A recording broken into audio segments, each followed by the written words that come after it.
cómo es esa estrategia, más allá del eslogan y de la consigna. Y obviamente el territorio, que ya tenemos claridades.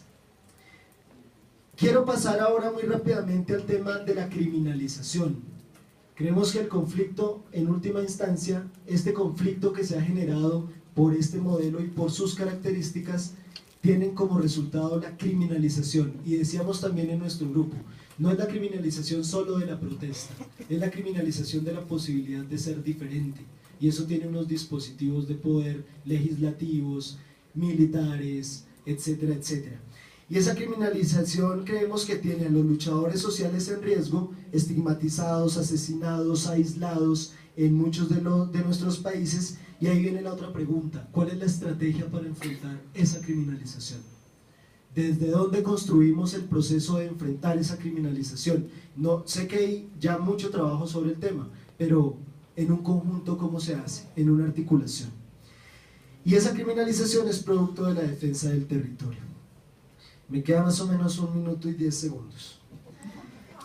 Reflexión sobre el territorio. Yo quería traer esto también a manera de provocación frente a la posición política y la estrategia, porque siento que cuando hemos llegado a una claridad muy alta de la lucha territorial, de los componentes del territorio, hemos también caído en lugares comunes frente al concepto de territorio, y a veces se nos vuelve algo que no podemos amarrar muy claramente, más sobre todo a quienes no vivimos en esos territorios. Entonces, creo que hoy, y esto lo señalo a modo personal, tenemos que empezar a tratar de entender cuáles son las territorialidades que componen los territorios. Las territorialidades, es decir, las maneras en que se expresan agentes y procesos dentro de los territorios, dentro de los espacios físicos, sociales, culturales, económicos. Y propongo que lo pudiéramos alguna vez analizar en 3 momentos: la territorialidad de la explotación, que es de todo el territorio, esa se expande por todo el territorio; la territorialidad de la resistencia, que está fragmentada en el territorio, hay puntos que resisten; y la pregunta es cómo construir una territorialidad de la lucha, es decir, cómo unir los diferentes espacios fragmentados de la resistencia que tratan de enfrentar toda la explotación. ¿Cuáles son las herramientas para construir la territorialidad de la lucha conjunta en la fragmentación? Para nosotros hay 2 puntos que se han tocado acá: comunicación, construcción de herramienta comunicativa efectiva, y educación popular ambiental. Esos 2 los ponemos en el resaltado.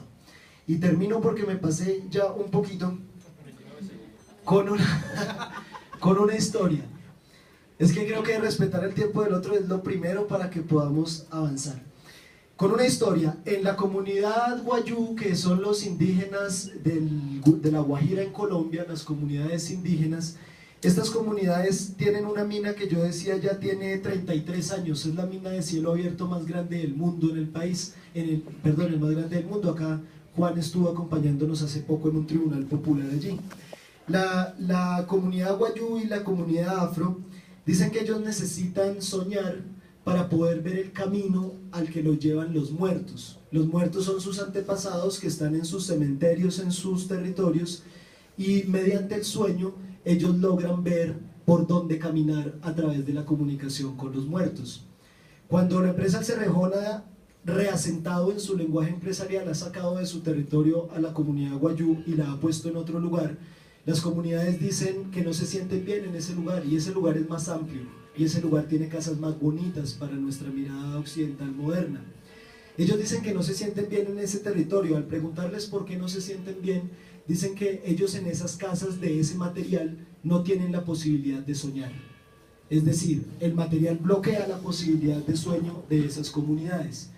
Un dato es que en la Guajira han muerto 4.500 niños en 5 años por desnutrición y falta de agua, y en ese lugar es donde se ha invertido la mayor cantidad de regalías de la minería en los últimos 15 años, es decir que el crecimiento económico no es bienestar de la población.